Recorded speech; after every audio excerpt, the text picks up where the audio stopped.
50 going on 5. She's filming him as well. Wow.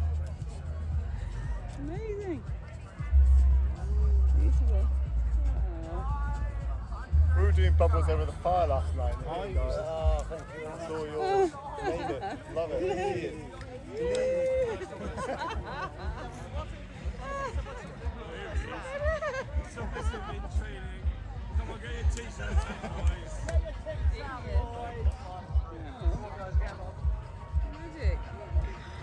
I have the force! I gave you to the...